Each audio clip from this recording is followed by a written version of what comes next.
Startup Weekend Iowa Online Demo Day celebration. As you can see, we've got our judging criteria we're going to run through quickly before we have our two teams pitch to reset the room. Now I'm starting to talk like we're on Clubhouse. We've got 5-minute pitches followed by 5-minute from our judges.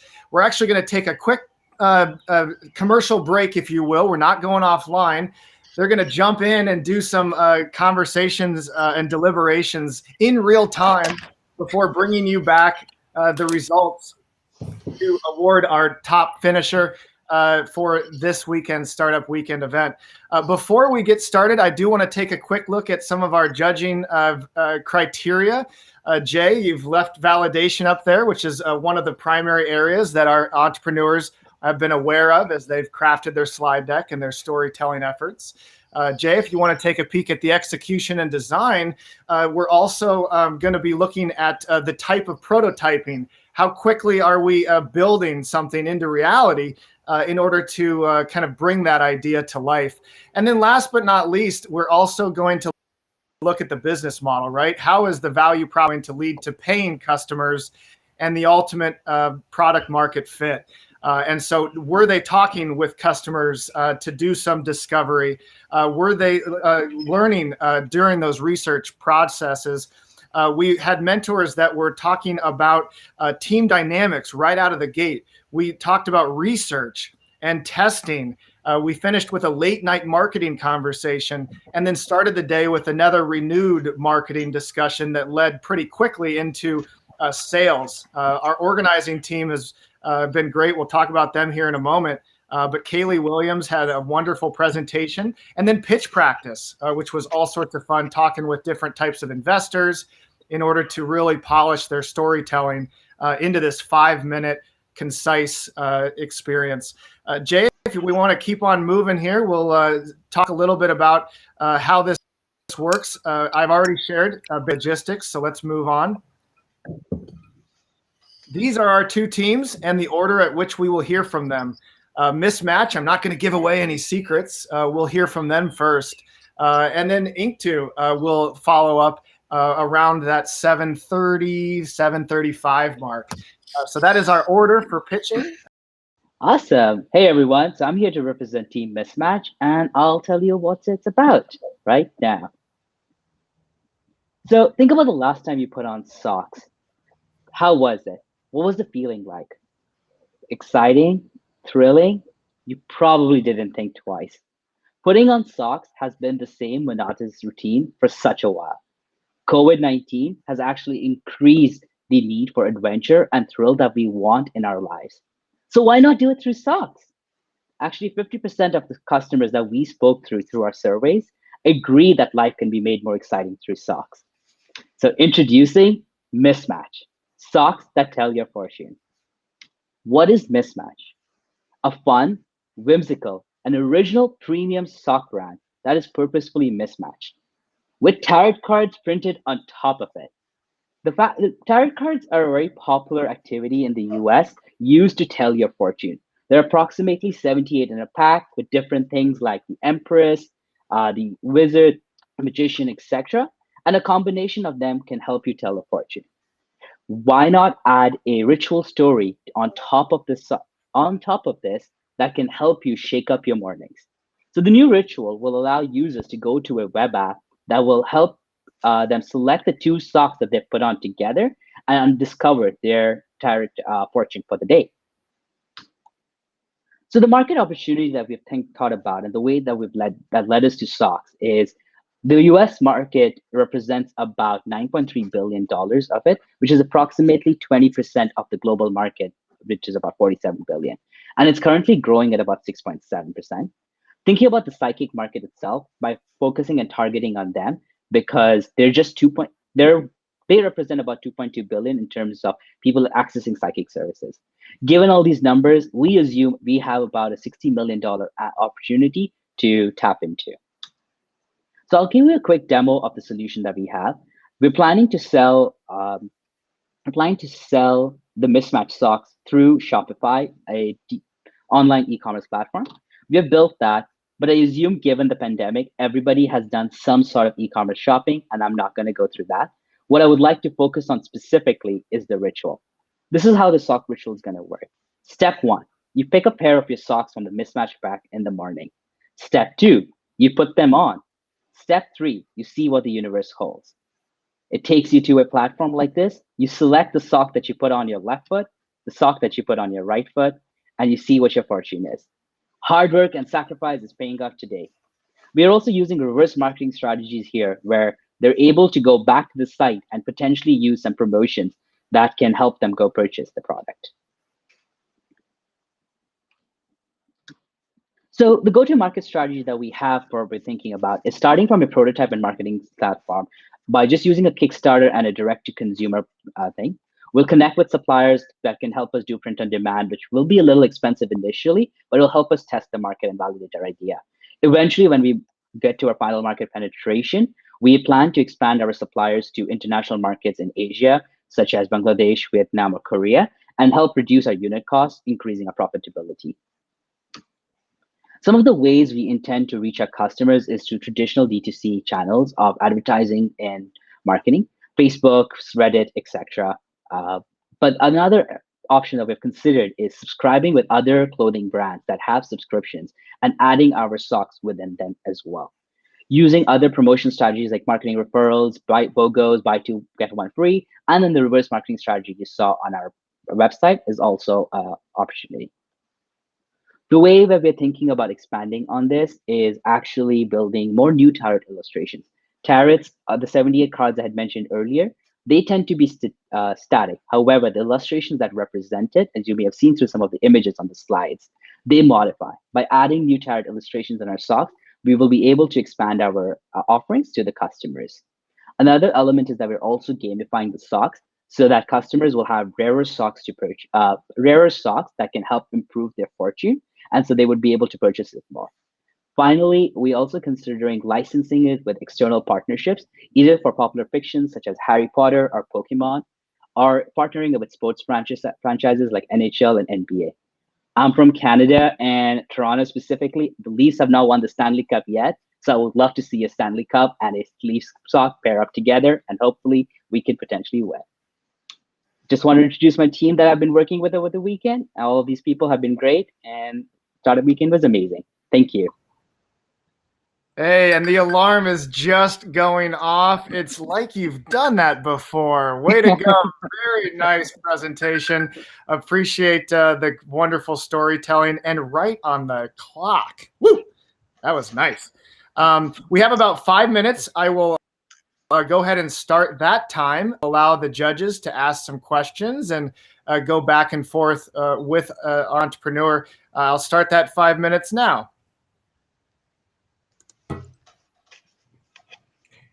All right, I might go ahead and jump in with a quick question.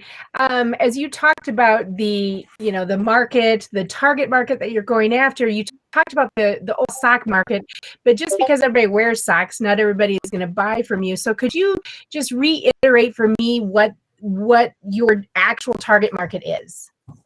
For sure. So yes, there are people who buy socks, and there are people who also tend to go get psychic services. So the target market that we're considering are people who want psychic services related things like tarot cards that are interested in it, are also potentially going to buy socks, as well as on top of that, want to mismatch their socks.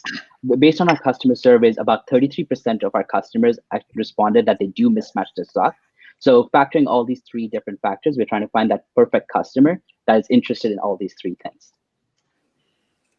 Thank you.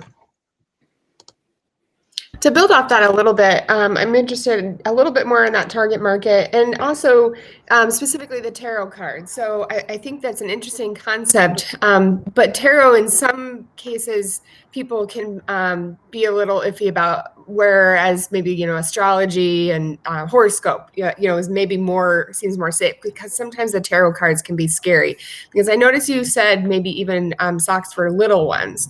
So would you ever consider branching out beyond tarot cards, or specifically the tarot cards, or could it go into astrology or other places beyond that initial place for fortunes? So within Fortunes, we are open to it. Like originally, we are thinking of tarot cards just because of the number of socks, like number of tarot options that you have. 78 cards, given 2 feet, you can just kind of get the many combinations and permutations of it. We are open to kind of expanding based on what we see the response from the market is. We're talking about like mismatched theme socks for like popular fiction, like Harry Potter and Pokemon. But even specifically, we can go into astrology, like the different stars that you have and maybe the ways the stars and the moon and Venus line up. That is something we can kind of explore based on the customer responses in the future. So I want to ask a question. How do you set yourself apart from other people? Because I used to be very fascinated with the late President Bush choices of socks. So how do you compete with a company like the one he chose all the time? So what makes you guys more unique? For sure. So the specific element is, so there are two things. First of all, there are mismatched socks. Actually, let me take a step back. Premium socks, there are a lot of competitors out there. A lot of people do buy patterned socks. Mismatched socks is a less competitive market, so it's a much more bigger opportunity for us. And then by focusing specifically on the tarot cards segment, we are able to kind of get into that. Tarot, we haven't, based on our research, found anybody else who's specifically making tarot card socks. What they did, people are making tarot card illustrations. We actually saw a $40,000 Kickstarter campaign that happened just very recently. So by combining this two, we are hoping to stand out from the rest of the competition. Could you tell us a little bit about the team? What are the roles of the different members of the team? I saw you had the names, and what did they contribute to this project? For sure, I can walk through each person. I'll start with Mason first. Mason was a product marketer, and he helped us kind of think about the marketing channel strategy. Nick was he actually switched teams to us a little bit later in the middle of the weekend, and it was amazing to kind of get his thoughts and think about how he would buy socks, because he had kids and he was able to kind of help us with that, how his kids tend to mismatch it and sort of customer strategy behind that. Nipun helped us with a bit of the customer survey and also doing the customer research. Kuhila and Nova were the developers. They helped us build the web app that were online. And Suruchi was also able to kind of do the market opportunity sizing and give us the analysis of what the different numbers were and how we can kind of enter this market. Thank you.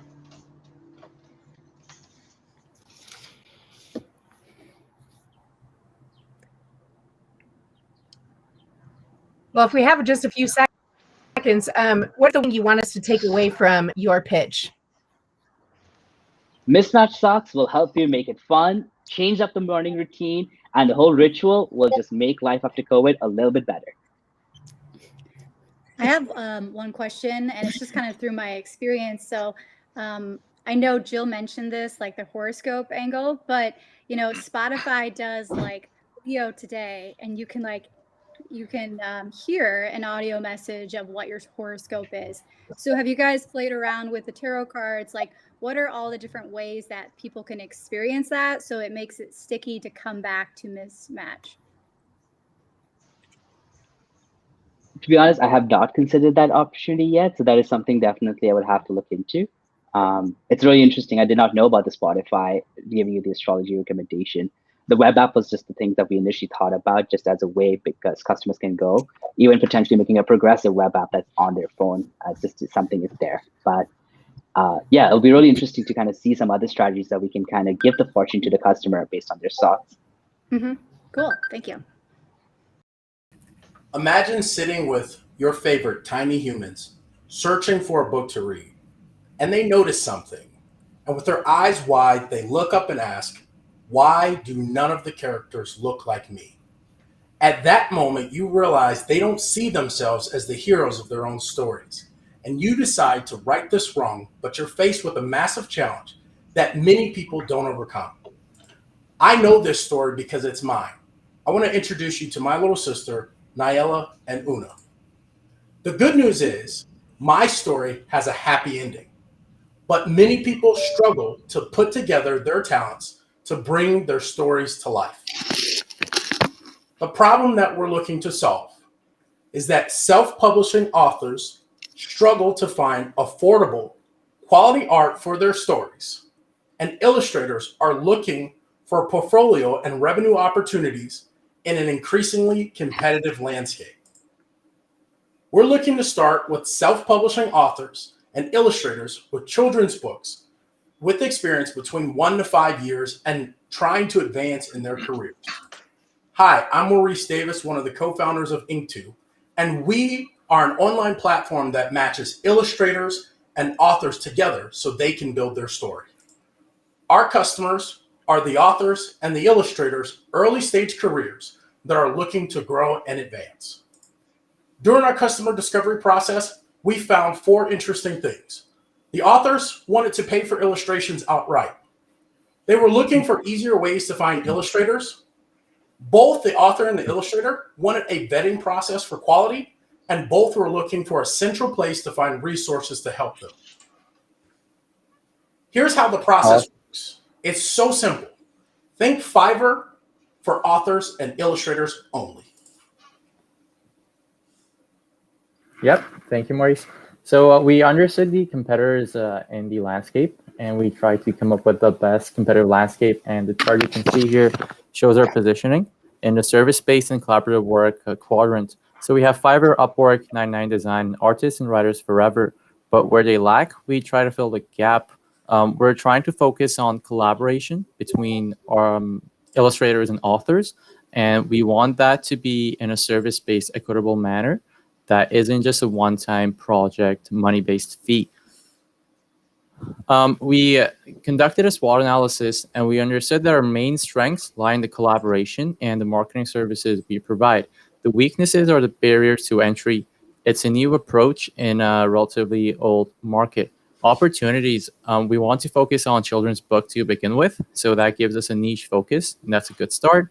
And in terms of threats, the market size is relatively not as much that could sustain the business.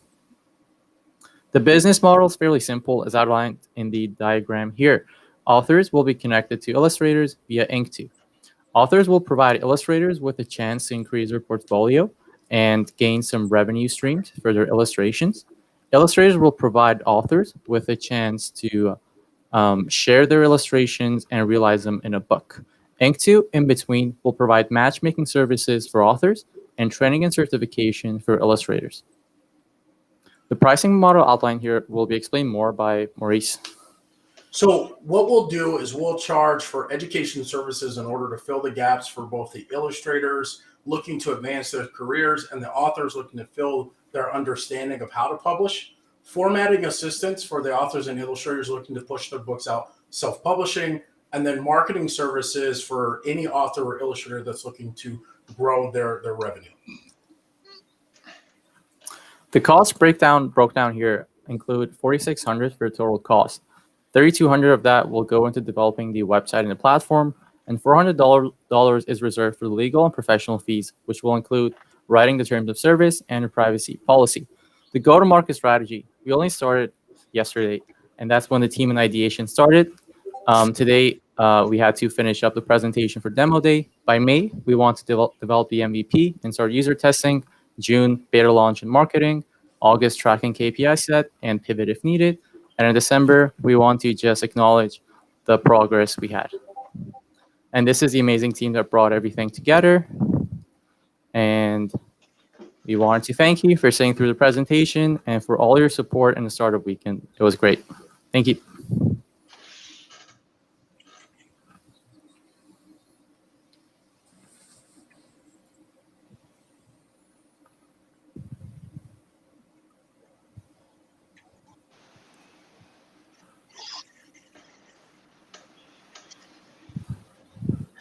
Hey, Ben, it's number 13. Yeah. Number 13 it is. Thank you for putting me on the spot. That is exactly right. We've been calling them muted moments throughout the weekend, and we've been keeping tallies, and that's 13. So, Peter, I told you weren't alone, my friend. I have so many kind things to say about everyone watching and everyone participating this evening. What I was seriously saying, though, was nice storytelling. I will restart the clock. Thank you. And go ahead, judges. Looking forward to hearing how you interact with our entrepreneurs. I can go fast. First of all, thank you for addressing something that affects me personally. I have a friend of mine who happens to be a white lady, and I'm sorry we have to talk about race, but every birthday she's always looking for a card that shows a Black woman and a white woman together. So you guys are onto something. I hope that you consider also venturing into just birthday cards. But I was kind of a little bit impressed with your work, but I have another question. How do you address just the issue of promoting your work, especially now when not so many people? It's very difficult to say this. As a person of color, how are you going to sell your work, and who's going to buy from you? Yeah, that's a great question. And I'll grab that one. So what we found throughout our research was that the majority of people publishing children's books, only about 5% were actually doing it for the sake of making money. Most other people were doing it for other reasons. And I'll use myself as an example. I didn't really care how many books were sold. I just wanted it to exist and know that I did my part to make a difference. And so there's a large part of the segment with children's books where specifically they just have other things outside of looking to drive revenue or make sales.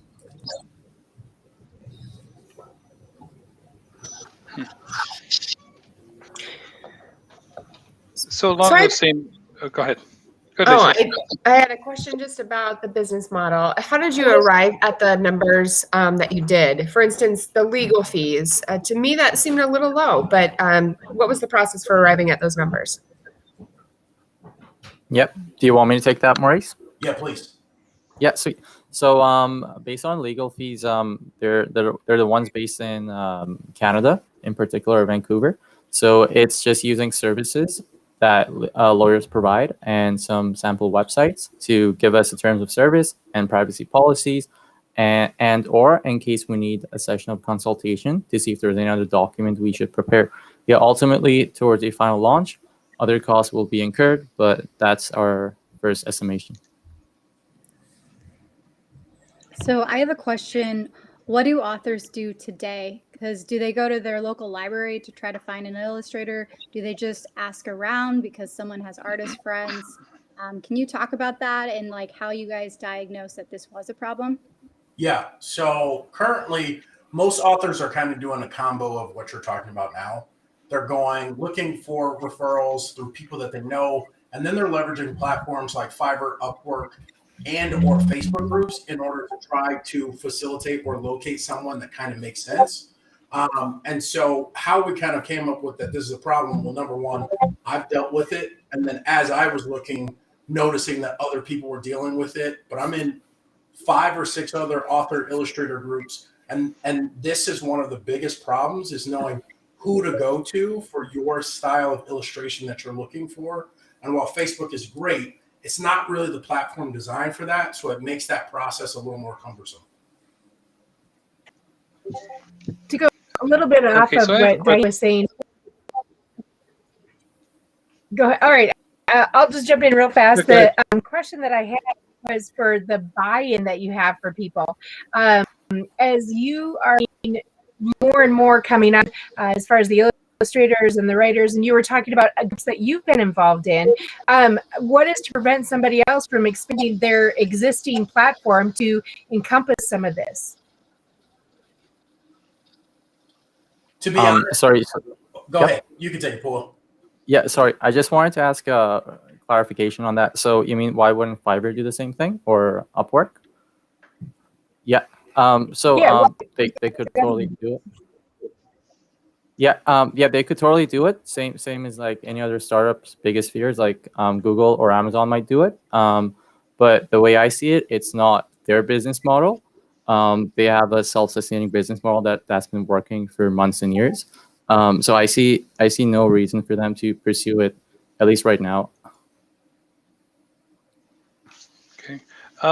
This is Peter, and I have a question about the story started out, and I thought what you were going to say is it was all about having more diverse illustrations, and which it is. But then I thought I heard you say, and maybe I misheard it, that the volume was not the issue. it was about just getting these things, getting children's books published for maybe smaller distribution, which is kind of interesting to me because it seems like a mismatch to your original, your original hypothesis, which said, you can't get good illustrations that represent a diverse population. Is that what I understood, or did I understand that incorrectly? Yeah. So what I think you're probably saying is there's a couple of problems with the current system. Number one, it's not designed. It's not facilitating a smooth process from the moment that I realize I want to create a children's story throughout the end when it's ready to be published. I would say for anyone that has access to resources, this is a lot easier because you have connections and you have resources in order to buy or to facilitate a relationship. And that usually impacts our minority communities more in the sense that they don't have access to the same level of resources. So yes, it is impacting minority communities, but it's a universal problem across the fact of like, how do I know where to go and what am I supposed to do, and making sure that I'm getting a good product that I can be proud of. Welcome back. I'm nervous. I was not part of these conversations, so I do not know what the results are going to be. We have so many fun prizes for both of these teams. For some of you who might be curious, originally they were split into groups so that each team could take a package and kind of choose their favorite. Imagine all these digital and physical prizes basically sitting on a virtual table. We're about to celebrate in our after party as a group, and they're going to be able to kind of virtually come up and grab one of those prizes, and the first place team gets to choose first. So we'll go back and forth. Everyone wins. The experience itself was a gift. Nonetheless, we're still going to add to that and make it a little extra fun. Before we get started with our judges, I want to give this jacket away to Mohammed Terrer. He lit up the social media landscape. Kinsey, I'm happy to send you a gift as well, just because you were also making a ruckus out on Twitter. But Mohammed was a neat story. Over in Iowa City, have really got to know him over some of the social audio conversations. A little timid about participating in a startup weekend for the first time, but jumped in feet first and has really helped his team build with his development skills, and stayed up late, took a nap, and that's about it. And so you not only were a good player in our little fun giveaway, but you really showed some neat enthusiasm and dedication to this weekend's activity. All right. So I'm not sure who is going to deliver the news.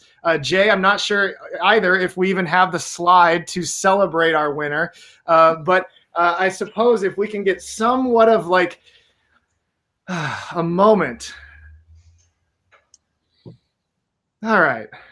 Who's gonna deliver our winner for the first virtual startup weekend Iowa online event? And the winner between Mismatch and Inc. 2 is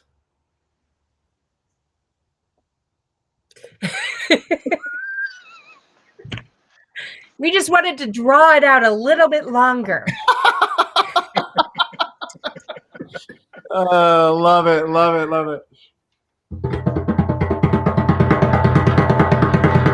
Oh, second place winner goes to the Inc. 2 family. Congratulations. And our first place winner was Mismatch. Let's give them a big round of applause. This is how we do that virtually. All right. Congratulations to both of our teams. Both really showed a lot of grit working throughout the entire evening. I know we've gone a little overtime tonight, but appreciate you sticking around. Before we close, I'd like to invite the judge or any final thoughts to feel free to share those, and then I'll wrap us up. If there's nothing, we can continue to move into our after party. I know people are ready to celebrate as well. Any closing thoughts from the panel?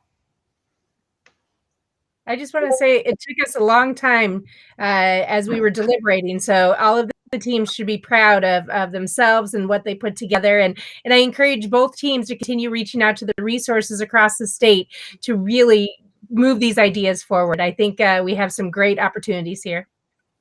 Absolutely. Any one of us on this panel, I think, would be happy to connect with you. And to echo Lisa, it was a hard choice. It was tough, which is why, sorry, we were part of the reason we're running late. So congratulations to both teams.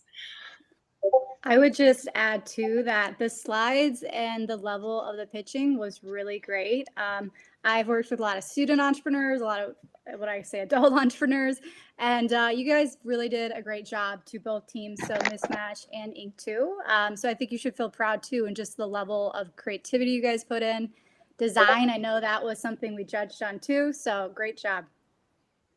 Excellent, very excellent. Given the time that you had and the, again, the level of detail, very, very good. And both, I think, can move forward. I really do think you could move forward and create a business.